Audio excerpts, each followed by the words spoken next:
हरे Krishna everyone, happy Kartik आप सबको। और आज हम जो कर रहे हैं, हम कर रहे हैं गोपी गीत का वर्स नंबर 6, है ना। इससे पहले स्टार्ट करने से पहले मंगलाचरण। ओम अज्ञानति मिरांधस्य ज्ञानंजना शलाकया चक्षुरुन्मिलितं येन तस्मै श्री गुरुवे नमः। नमो ओम विष्णुपादाय कृष्णपृष्ठाय भूतले श्रीमते भक्ति वेदंत स्वामी इति नामिने। नास्ते सरस्वते देवे गौरवाणी प्रचारिणी निर्विशेष शून्यवादी पाश्चात्य देशतारिणी। जय श्री कृष्ण चैतन्य प्रभु नित्यानंद श्री अद्वैत गदाधर श्रीवासादि गौर भक्त वृंद की जाय। हरे कृष्ण कृष्ण कृष्ण हरे हरे, हरे राम राम राम हरे हरे। हरे कृष्ण कृष्ण कृष्ण हरे हरे, हरे राम राम राम हरे हरे। हरे कृष्ण कृष्ण कृष्ण हरे हरे, हरे राम राम राम हरे हरे। जो आज है हम पढ़ रहे हैं वर्स नंबर 6। व्रजा जनार्तिहा वीर योषिता निज जनास्मये ध्वंसना स्मिता भजा सखे भवा किंकरी सम्नो जलारुहाननम चारुदर्शया। ठीक है, इसका अनुवाद है, हे व्रज के लोगों के कष्टों को विनिष्ट करने वाले समस्त स्त्रियों के वीर, आपकी हंसी आपके भक्तों की मिथ्या अभिमान को चूर चूर करती है। हे मित्र, आप हमें अपनी दासियों के रूप में स्वीकार करें और हमें अपने सुंदर कमल मुख का दर्शन करें।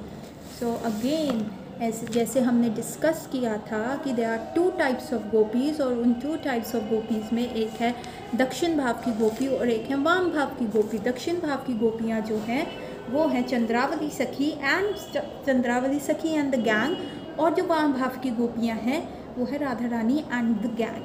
तो अगेन यहाँ पे भी ना 2 भाव आएंगे, ठीक है। इसमें क्या आ रहा है कि अभी जो हम यहाँ श्रीमद् भागवतम में पढ़ रहे हैं वो हम पढ़ रहे हैं दक्षिण भाव की गोपियों का भाव। वो कह रही हैं, हे कृष्ण, अब जैसे हमने कहा था कि परोक्षवाद वाम भाव की गोपियों का सुन के कि वो टेढ़ी टेढ़ी बातें कर रहे हैं, गालियाँ दे रही हैं, ये सब कर रही हैं, तो उसके बाद कृष्ण बड़े हैप्पी हो जाते, कहते मांगो मांगो, आई एम सो हैप्पी, आप मेरे से ना वर मांगो, आप मेरे को वरदा कह रहे हो ना, मैं वर दूंगा। तो पहले वे गोपियाँ कहती है अच्छा आप हमारे सर पे हाथ रख दो ताकि हमें वो थॉट प्रोसेस आए। तो अब जो है दक्षिण भाव की गोपियाँ जो चंद्रावली एंड द गैंग है, अब जब उनके हाथ सर पे कृष्ण जो है हाथ रख देते हैं तो उनसे पूछते हैं हाँ अब तुमने सोच लिया, अब तुम मांगो। तो वो कहती हैं कि कृष्ण हम ना क्या था, ऐसा था कि वैसा था, यूं करके बोलती हैं कि आप जो हो ना, आप सब लोगों की जो है सफरिंग्स को हटा देते हो, ठीक है। दुख जो होते हैं आपके, मतलब भगवान का सानिध्य पाके जो होता है, सारे दुख जो होते हैं वो दूर हो जाते हैं। तो आपका भी सानिध्य हम पाके ना हमारे भी सारे दुख दूर हो गए।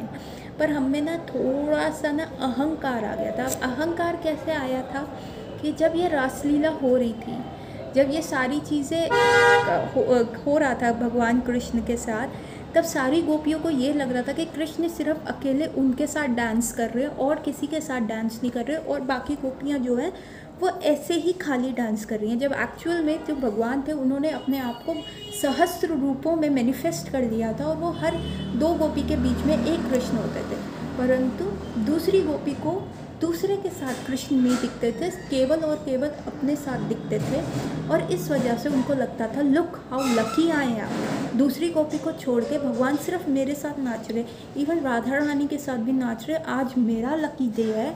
और ऐसे करके सारी गोपियों में ना घमंड आ गया था, और ये ज़्यादा घमंड ना, इसकी जो बदबू होती है वो भगवान को पसंद नहीं आती, तो इसलिए ना भगवान जो है वहाँ से गायब हो जाते हैं। तो गोपियाँ कहती हैं आप इसलिए गायब हो गए ना कि हमने आपकी जो बेसिकली आपकी जो हंसी है वो, मतलब ये हमें ये अहंकार आ गया था, इस वजह से आप वहाँ से गायब हो गए। और कहते हैं कि हम इतना अहंकार किस चीज़ पे करें, हम अपने रूप पे अहंकार करें, हम किस चीज़ पे इतना अहंकार करें कि आप अगर हम अहंकार करते भी हैं तो हम आपकी हंसी के सामने ना हमारा अहंकार है जो वो मिथ्या हो जाता है, हमारा जो अहंकार है वो ज़ीरो हो जाता है, कम हो जाता है। क्यों? क्योंकि हम उस चीज़ का कंपैरिजन ही नहीं कर सकते, है ना। कोई अगर अपने घर में कहे कि वाह मैंने आज अपने आप को बहुत अच्छे से वेल ड्रेस किया है, देखो मैं कितना सुंदर लग रहा हूँ, मेरे से हैंडसम पार्टी में कोई नहीं लगेगा। लेकिन जैसे ही वो बंदा पार्टी में जाता है और वहाँ पे देखता है कि लोगों ने तो उससे भी ज़्यादा अच्छे कपड़े पहने हुए हैं, उससे भी ज़्यादा डैपर लग रहे हैं, उससे भी ज़्यादा अच्छे लग रहे हैं, तो उसका जो अहंकार होता है, जो उसके घर के शीशे के सामने उसका होता है, वो कम हो जाता है। तो सखियाँ, जो दक्षिण भाव की सखियाँ हैं, वो ये कह रही है कि हाँ हमें थोड़ा अहंकार आ गया था, पर ये अहंकार की बात ही नहीं। आपकी हंसी, आपकी स्माइल ये इतनी ब्यूटीफुल है, इतनी अच्छी है कि आपकी हंसी के सामने जो हमारा अहंकार है वो बिल्कुल ज़ीरो है। तो वैसे ही होता है कि आपके इस जगत में जितने भी लोग हैं, जितने भी चाहे लोग हो जाएं, वो जितना भी अहंकार कर ले, रूप में कर ले, पैसों में कर ले, फेम में कर ले, ब्रेवरी में कर ले, कोई भी चीज़ हो जाए, पर आपके सामने ना वो हमेशा चिन्ह ही रहेंगे। क्यों? पराशर मुनि ने भगवान की क्या डेफिनेशन दी है? भगवान की ये डेफिनेशन दी है पराशर मुनि में कि भगवान जो है सबसे ज़्यादा अट्रैक्टिव है, मतलब सबसे ज़्यादा सुंदर है। तो इस जग में आप मिस वर्ल्ड कॉन्टेस्ट कर लो, मिस यूनिवर्स कॉन्टेस्ट कर लो, कुछ भी कर लो, लेकिन भगवान की रूप माधुर्य के आगे वो ज़ीरो है, ठीक है। और भगवान सबसे ज़्यादा फेमस है, ठीक है। आप किसी भी फेमस आदमी को ले लो, अमिताभ बच्चन को इंडिया में सब जानते हैं। अगर आप मालदीव्स जाओ या आप ऑस्ट्रेलिया चले जाओ, आप न्यूजीलैंड चले जाओ, वहाँ अमिताभ बच्चन का नाम लो, the people won't be knowing him, है ना। तो आप किसी भी मोस्ट फेमस बंदे का नाम ले लो, लेकिन भगवान से ज़्यादा कोई फेमस नहीं हो सकता, ठीक है। भगवान के पास बहुत नॉलेज है, मतलब सबसे ज़्यादा। दो पूरे वर्ल्ड का जो वो उन्होंने बनाया है, सारे वेदों की नॉलेज उनके शब्दों से आई है, जिसको ब्रह्मा जी ने ग्रहण किया। उनके श्वास लेने से ही वेद उत्पन्न हो गए, तो देखो कितने नॉलेजेबल है। अभी आप आइंस्टाइन ले लो, कोई भी सबसे सुपर इंटेलिजेंट पर्सन ले लो, मैथमेटिशियंस ले लो, साइंटिस्ट ले लो, लेकिन फिर भी वो पूरे यूनिवर्सल लॉस को नहीं समझ पाते। दे जस्ट गिव हाइपोथेसिस, जो प्रूव राइट भी हो सकता है, प्रूव रॉन्ग भी हो सकता है, लेकिन वो लोग भी उस चीज़ को समझ नहीं पाते, ठीक है।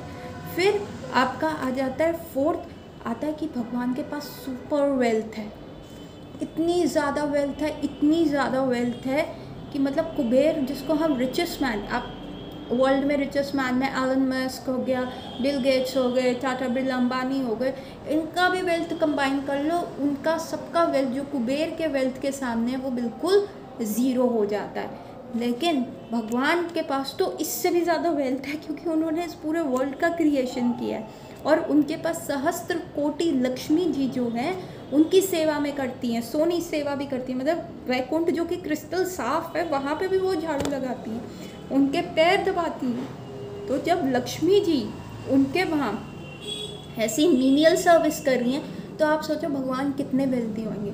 फिफ्थ, उनके पास सबसे ज़्यादा स्ट्रेंथ है। अब कोई भी सुपरमैन ले लो, भगवान सहस्त्र कोटि सुपरमैन्स के जो है उनको स्ट्रेंथ देने वाले हैं। हिरण्याकशिपु ने प्रहलाद महाराज से पूछा था, प्रहलाद तुम मुझे बताओ कि तुम ऐसा सामर्थ्य लेके आए हो, जो इतनी स्ट्रेंथ के सामने मुझ दैत्य राज हिरण्याकशिपु का सामना कर रहे हो, तो ये जो स्ट्रेंथ है तुम में आती कहाँ से है कि तुम्हें पहाड़ की चोटी से भी फेंका तुम मरे नहीं, तुम्हें तेल की खाई में भी डाला तुम मरे नहीं, तुम्हें सांपों के पास भी डाला तुम मरे नहीं, होलिका ने तुम्हें पकड़ के जलाने का प्रयास किया तुम मरे नहीं, तो बताओ ये स्ट्रेंथ तुम में आती कहाँ से है।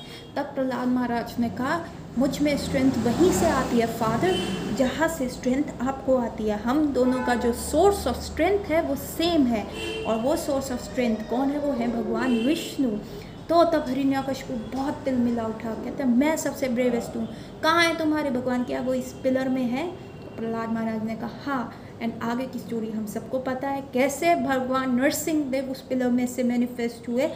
आज भी वो पिलर जो है अहोबिलम में है। अहोबिलम एक जगह है जहाँ 9 नरसिंह देव टेम्पल्स हैं, और उसमें से आज भी वो पिलर के कुछ अंश जो है, एक थोड़ा सा ट्रैक है और ऊपर जाके मतलब पहाड़ी के ऊपर है, वो ट्रैक होता है और वहाँ पे अगर आप जाके देखेंगे तो वो आज भी उस पिलर के अवशेष है। सो हमने कहा कि भगवान बहुत सुपर्बली पावरफुल हैं और कोई भी उनकी पावर्स का मुकाबला नहीं करता। इतना सब होने के बावजूद जो है भगवान जो है रिनंसिएंट है। मतलब रिनंसिएंट का मतलब है निर्मोही है, उनको कोई फ़र्क नहीं पड़ता। उनके पास इतना पावर है, उनमें कोई घमंड नहीं है, उनमें कोई अहंकार नहीं है, उनमें कोई ऐसी चीज़ नहीं है कि हाँ मेरे पास है तो कोई एयर नहीं है। वो कहते हैं तो ठीक है, रिनंसिएट है, मतलब उससे अटैच नहीं है। जैसे लोटस के ऊपर एक पानी की बूंद डालो तो बूंद और लोटस की लीफ अलग अलग दिखती हैं, दोनों एक दूसरे में अटैच नहीं होते, घुलते नहीं है। वो लोटस के ऊपर पानी की बूंद जो है वह स्लिप करके निकल जाती है। वैसे ही भगवान के पास ये सारी चीज़ें होने के बावजूद भगवान उसमें उलझे नहीं हुए, उसमें अटैच नहीं है। हम जैसे भौतिक जीव जो होते हैं, हम जैसे बद्ध जीव जो होते हैं, हमारे पास इसमें से कुछ क्षण भी हो जाए, कुछ अंश मात्र से भी अंश मात्र भी इसमें से एक भी चीज़ का हो जाए तो हमारे में वो एयर आ जाती है, हमें वो अहंकार आ जाता है। देखो मेरे पास कितना पैसा है, देखो मेरे पास कितना रूप है, अरे देखो मेरे से बलवान कौन है, अरे देखो मेरे से ज्ञानी कौन है, मेरे से फेमस कौन है और मेरे से ज़्यादा त्यागी कौन है। पर भगवान में ये सारे हैं और सबसे ज़्यादा मात्रा में है, उसके बावजूद भी भगवान को घमंड नहीं आता। तो जो दक्षिण भाव की गोपियाँ हैं वो यही कहती हैं कि कौन आपके सामने अहंकार करेगा। हमने हल्का सा किया, हमने अपनी गुड फॉर्च्यून पे अहंकार किया और ये देखो भगवान हमारे साथ हैं, पर वो एक जस्ट स्माइल के आगे ही हल्का सा लिप भी यू कर देते हो, आप उसमें ही इतने सुंदर देखते हो कि हमारा जो सौंदर्य जो है वो कुछ भी नहीं रहता। हम आप पे कम्प्लीटली सरेंडर्ड हैं भगवान। इवन हमें जितना आपका सानिध्य मिलता है, जितनी क्लोजनेस जो है हमें आपसे मिलती है, उतनी क्लोजनेस तो ये जो ऊपर विमान जाते रहते हैं जिसमें बहुत सारे देवी देवता है जा रहे हैं, वो भी जो उनकी वाइफ्स देखती हैं, देवताओं की वाइफ्स देखती हैं, आपके माधुर्य रूप पे इतना मोहित हो जाती हैं, बस वो वहीं पे फेंट हो जाती है। हाय इतना सुंदर लड़का है, क्या है, पर वो कुछ कर नहीं पाती क्योंकि उनके हस्बैंड्स उनके साथ होते हैं। बस वो वहाँ पे फेंट होके गिर जाती है, उनके कपड़े ढीले हो जाते हैं, कभी वो इधर जा रहे, उनको समझ ही नहीं आ रहा, तब बेहोश बदहोश उसमें हो जाती हैं।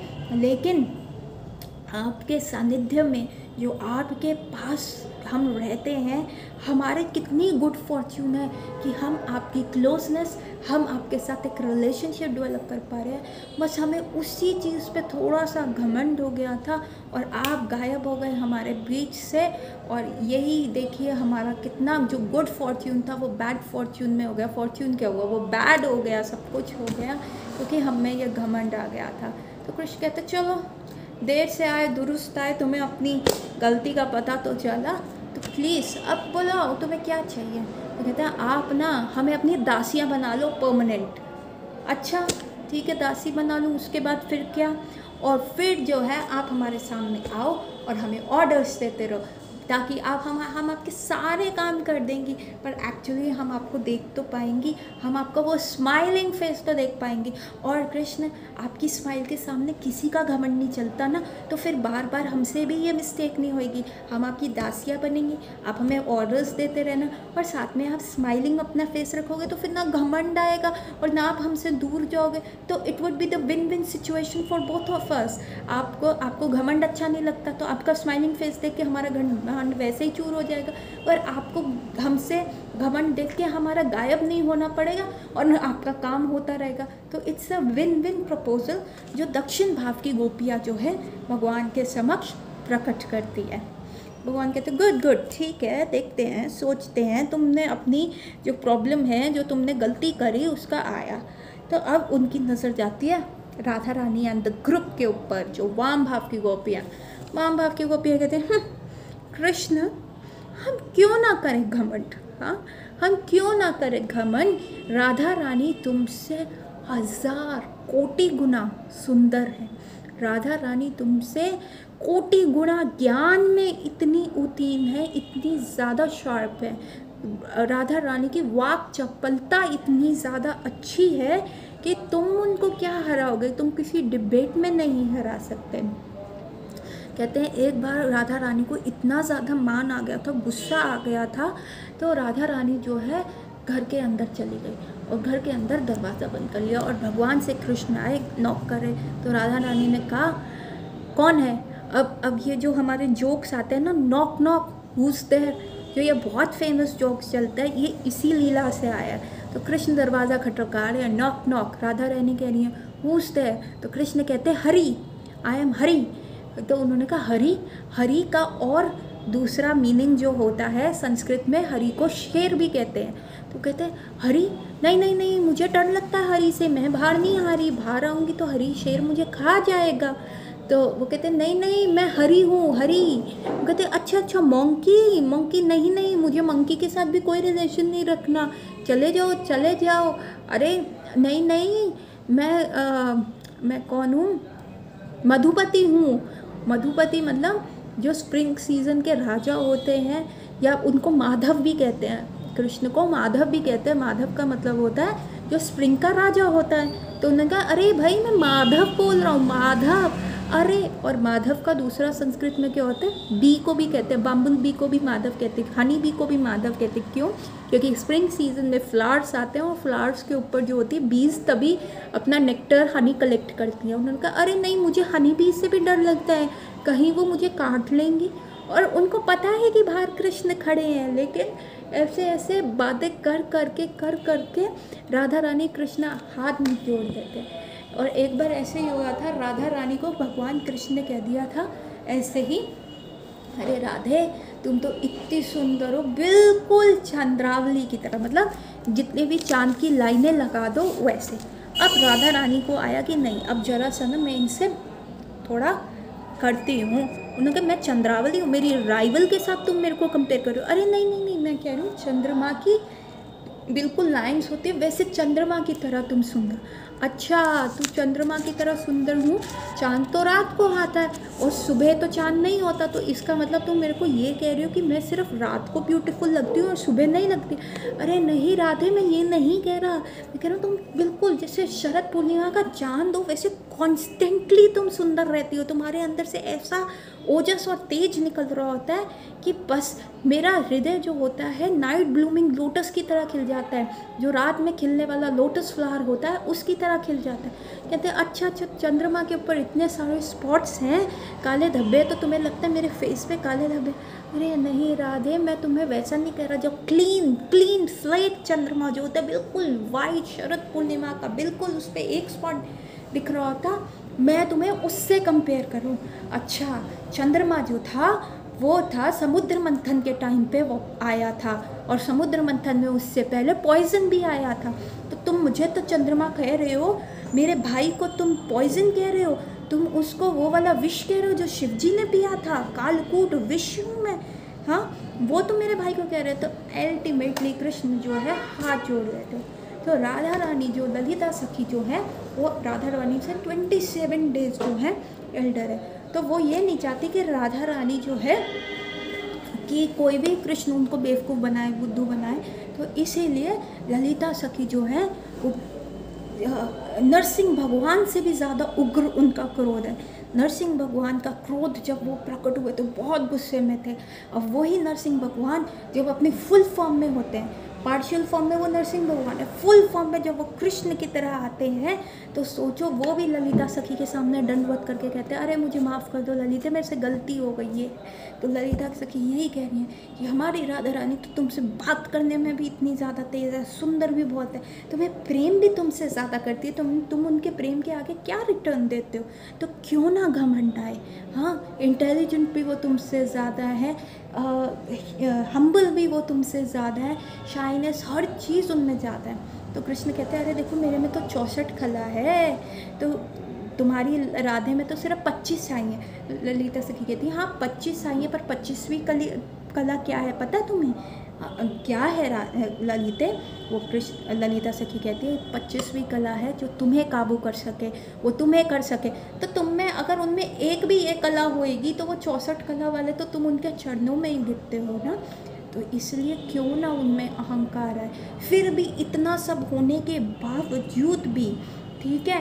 वो तुम्हारी स्माइल देखने के लिए तो बहुत दयावान है हमारी राधे। वो स्माइल के पीछे अपना सब अहंकार जो है छोड़ देती है, अपना सारा प्राइड जो उनमें सारी क्वालिटीज़ है वो छोड़ देती है। उनको तुम पे तरस आ जाता है वो तुम्हारी स्वीट स्माइल के पीछे, और तुम उनके साथ ऐसा करते हो, तुम ऐसा रिवर्स करते हो।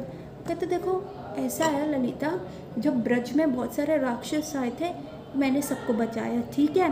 तो ललिता सखी कहती अरे वो तो हमें पता है, तुम्हारे जो फादर है ना वो शालिग्राम शिला की पूजा करते हैं, और गर्ग मुनि ने कहा था उस समय नारायण जो आते हैं थोड़े टाइम के लिए तुम्हारे फादर की पूजा अर्चना स्वीकार करते हुए, नारायण जो होते हैं वो तुम्हारी बॉडी के अंदर प्रकट हो जाते हैं, और जब वो वहाँ पे प्रकट हो जाते हैं तो उन तुम में थोड़ी सी पावर आ जाती है और तुम सबको मार देते हो।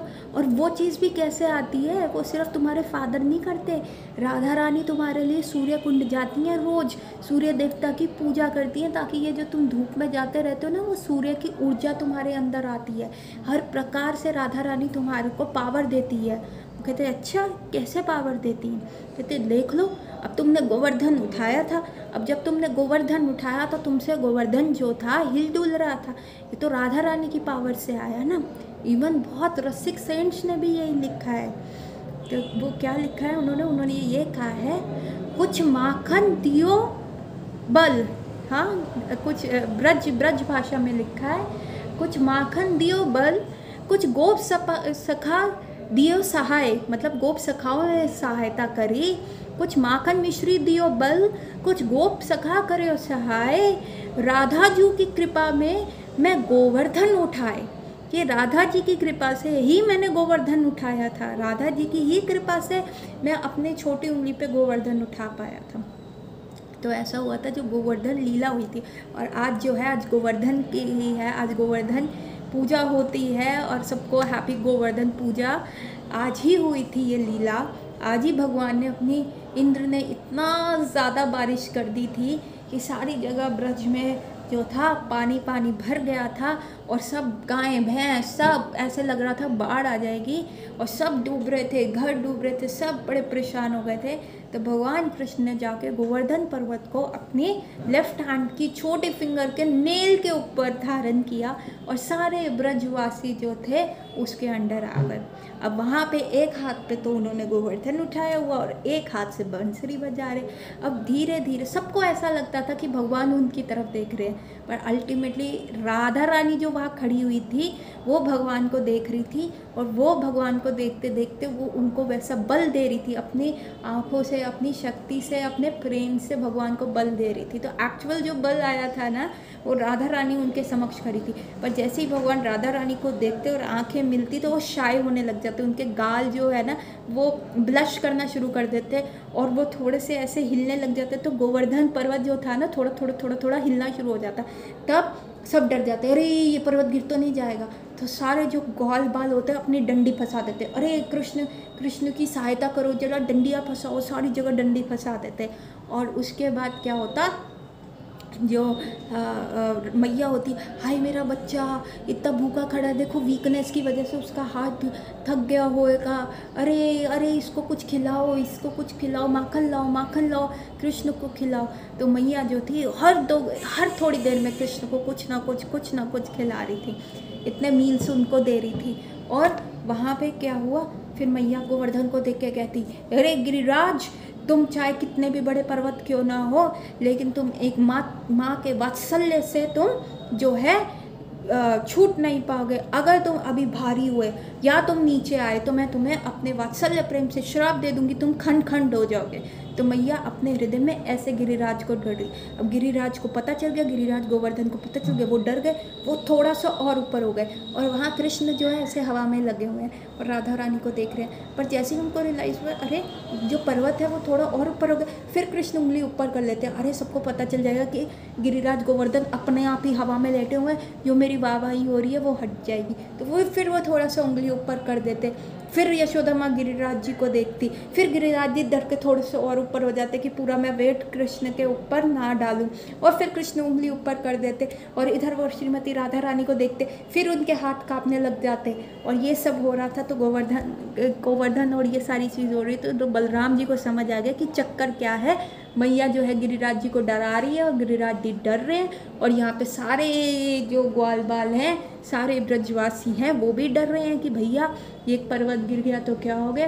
और कृष्ण जो है यहाँ पे रोमांस कर रहे हैं, राधा रानी को छुप छुप के देख रहे हैं। तो फिर बलराम जी क्या करते हैं, कृष्ण और राधा रानी के बीच में आ जाते हैं और कहते हैं क्या हो रहा है कान्हैया। तो फिर कृष्ण जो होते हैं वो थोड़े हो जाते हैं, और फिर भी राधा रानी अपने हृदय में प्रे करती रहती हैं, और कृष्ण को छोड़ी छोड़ी मतलब टेढ़ी आँखों से, क्रूकेड आइज से, टेढ़ी टेढ़ी नज़रों से, साइड लॉन्ग ग्लांसेस से, बिल्कुल ऐसे देख किसी और को रही होती हैं, और ऐसे अपनी आँख के बिल्कुल एंड से जो है कृष्ण को देख रही होती हैं। और तब कृष्ण भी यही कहते हैं कि राधा जी की कृपा से मैं गिरिराज दियो उठाए। तो ललिता सखी कहती हैं तो फिर हम क्यों ना करें हाँ अहंकार कृष्ण, हम क्यों ना ऐसे चलें, हमारी वजह से हम तुमसे कितने हैं, बस हमारा राधा रानी का दिल इतना कोमल है कि बस तुम्हें हंसने को देखने के लिए, तुम्हें खुश होने के लिए जो है वो तुम्हारे लिए आ जाती हैं। और यही रीज़न था कि कृष्ण भी कंफ्यूज हो जाते हैं। इसी श्लोक के बाद कृष्ण कंफ्यूज हो जाते हैं, अच्छा राधा मेरे से इतनी ब्यूटीफुल है, इतनी इंटेलिजेंट है, इतनी सुंदर है, तो फिर वो मेरे से क्यों इतना सरेंडर्ड है, मेरे से ही क्यों प्रेम करती है, मेरे में ऐसा क्या है कि राधा रानी को अट्रैक्ट करता है। और ये सारी चीज़ें सीखने के लिए, समझने के लिए वो कलयुग में चैतन्य महाप्रभु के रूप में फॉर्म करते हैं, राधा रानी का हृदय लेके और कृष्ण का रूप लेके। पर वो राधा रानी का प्रेम इतना प्रगाढ़ होता है कि कृष्ण का जो काला शरीर होता है वो राधा रानी की मोल्टन गोल्ड की कांति में आ जाता है, जैसे एक सोना पिघल रहा होता है उस कांति में आ जाता है। और राधा रानी जो है तप्त स्वर्ण जैसा उनका शरीर होता है, इसलिए चैतन्य महाप्रभु का भी जो कॉम्प्लेक्शन होता है वो गोल्डन हो जाता है। तो ये सारी जो लीलाएं हुई था, अब कृष्ण को ये सारी बातें समझ आ गई। तो फिर अब कृष्ण को डायरेक्ट चीज़ तो अच्छी लगती नहीं है, उनको तो सब परोक्षवाद जो होता है वो ही भाता है। तो उनको जब ये परोक्षवाद वाली बातें बोलती हैं सखियाँ, तो कृष्ण कहते हैं अच्छा ठीक है, बताओ तुम्हें क्या चाहिए, अब आप मुझसे बताइए तो सही, आपको चाहिए तो चाहिए क्या।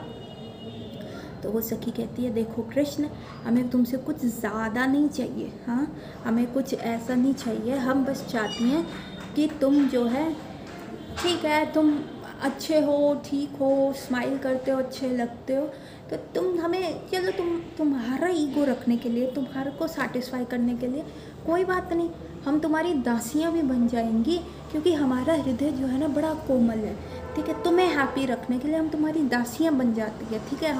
हमने पहले कहा था हम तुम्हारी निःशुल्क दासियाँ नहीं हैं, निःशुल्क दासियाँ हैं, तो फिर भी हम तुम्हारी दासियाँ भी बनने को तैयार हैं। तो कृष्ण कहते ठीक है बन जाओ, पर तुम्हें हमारी एक बात माननी पड़ेगी। कृष्ण कहते अरे तुम अभी कह रही हो दासियाँ बनोगी, तो ये तो तुम उल्टी गंगा बहा रही हो।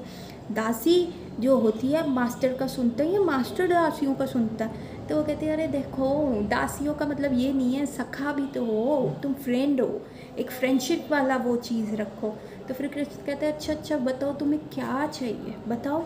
तो वो दासी कहती है आप ना हमारे सामने ना प्रकट हो जाओ, ठीक है, हमें 24/7 जब तुम्हें देखना हो ना, बस हम कहे आ जाओ कृष्ण, तब तुम हमारे सामने आ जाओ। वो कहते अच्छा यही चाहिए, यही तो तुम मेरे को सर्व क्या कर रही हो। तो कह रहे कोई बात नहीं, हम कहने को दासियाँ हो जाएंगी, तुम हमें सर्व कर लो, तुम हमारे सामने दिखते रहना, फिर तुम काम भी बोल देना, हम कर देंगे, कोई बात नहीं। तो ये देखिए ये कितना दो भाव यहाँ पे चल रहा है कि राधा रानी कितनी सुंदर है कृष्ण से, और फिर भी वो है कृष्ण से इतना प्रगाढ़ प्रेम करती है। अच्छा अब हम श्लोक अगर 7th करेंगे तो वो बहुत लंबा श्लोक है, तो हम अगली क्लास में करेंगे, ठीक है।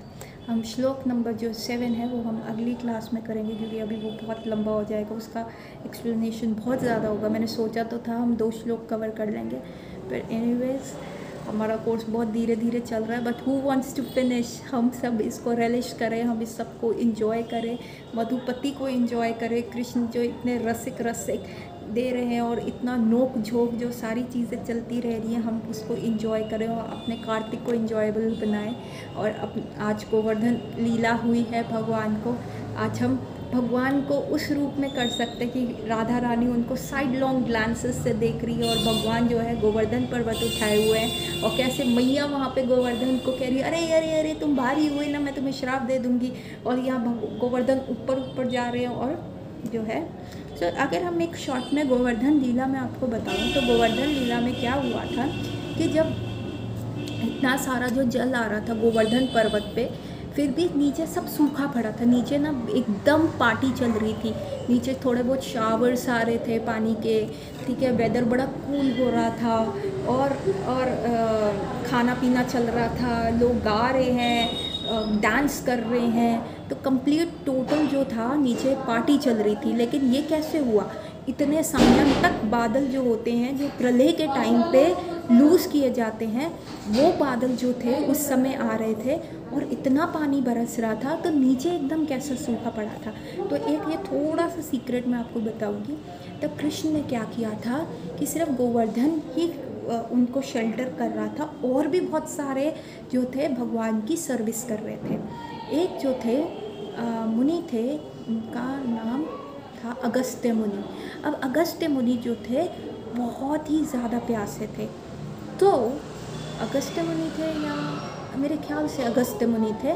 तो क्या हुआ था, तो भगवान ने उनको कहा था ठीक है मैं तुम्हारी प्यास बुझाऊंगा एक दिन। तो जब ऐसे इंद्र ने इतना ज़्यादा वज्रपात किया, जब बहुत सारी बारिश होने लगी, तब क्या हुआ, वहाँ पे अगस्त्य मुनियों को बुलाया गया और उनको कहा आप जमुना जी के पास बैठ जाओ, ठीक है, आपको प्यास लग रही है ना, अभी आपको बहुत पानी सप्लाई मिलेगा। तो उन्होंने कहा ठीक है आप करो। तो जैसे गोवर्धन था उसके ऊपर अनंत शेष जो है अपने फन फैलाए हुए खड़े हो गए, ठीक है। गोवर्धन के ऊपर तो बहुत कम बूंदें आ रही थी, उससे ऊपर जो थे अनंत शेष जो थे अपने फन एज अ छतरी लेके खड़े हो गए, और जो उनके पीछे से जो सारा पानी था उनकी बॉडी से स्लिप करता हुआ जमुना जी में जा रहा था, और जमुना जी ओवरफ्लो ना करे कि नीचे फ्लड ना आ जाए, तो अगस्त्य मुनि उसको अपनी अंजलि में भर के पी रहे थे। वो इतने जन्मों जन्मों के प्यासे थे कि वो सारा पानी पीते जा रहे थे, ठीक है। अब थोड़ा बहुत जो पानी था, इतने ज़्यादा बादल थे, थोड़ा बहुत जो पानी था वो अनंत शेष के फनों से भी साइड से गिर रहा था।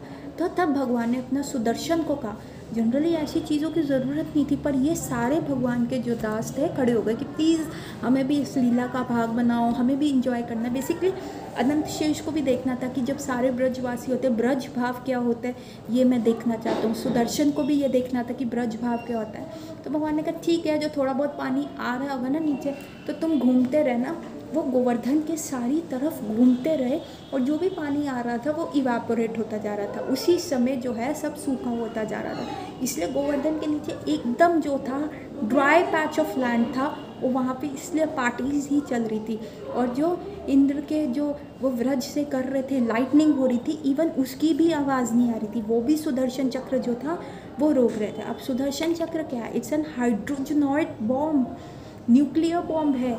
जैसे न्यूक्लियर बॉम्ब होता है ब्रह्मास्त्र, वैसे सुदर्शन चक्र जो है हाइड्रोजनॉइड कंट्रोल हाइड्रोजनॉइड बॉम्ब है। तो वो जो थे गोवर्धन के वो चक्कर लगा रहे थे, क्या कर रहे थे, he was the first one जो गोवर्धन की परिक्रमा कर रहे थे, और उन्हीं से जो है गोवर्धन परिक्रमा का ट्रेंड शुरू हुआ। तो आप देखो कितना पायस एक्टिविटी था, और ये सारे भगवान की लीला ब्रज भाव को देखने के लिए, गोवर्धन की लीला देखने के लिए ये सारे जो थे भगवान के लिए सर्विस में थे। और नीचे सिर्फ भगवान और गोवर्धन भी इतने पेपर लाइट हो गए थे, इतने हल्के हो गए थे कि बस एक पेपर से भी कम वेट हो गया था, और भगवान उसको उंगली पे उठा रहे हैं, और फिर गोवर्धन ऊँचे जाते हैं, फिर भगवान उंगली ऊपर कर देते हैं, और इतना रसिक वो एंटरटेनमेंट चल रहा था। कभी हम गोवर्धन लीला को भी बहुत डिटेल में डिस्कस करेंगे। तो आप सभी को हैप्पी कार्तिक, हैप्पी गोवर्धन पूजा और हैप्पी गोपी गीत नंबर 6। आप इसको रनिश कीजिए, इसके साथ मतलब आपके हृदय में वो बसे और वो भाव आपके पास भी आए। with this. Hare Krishna everyone. Hare Krishna Krishna Krishna Hare Hare, Hare Ram Ram Ram Hare Hare, Hare Krishna Krishna Krishna Hare Hare, Hare Ram Ram Ram Hare Hare, Hare Krishna Krishna Krishna Hare Hare, Hare Ram Ram Ram Hare Hare. हरे कृष्णा. बाकी हम कल मिलेंगे.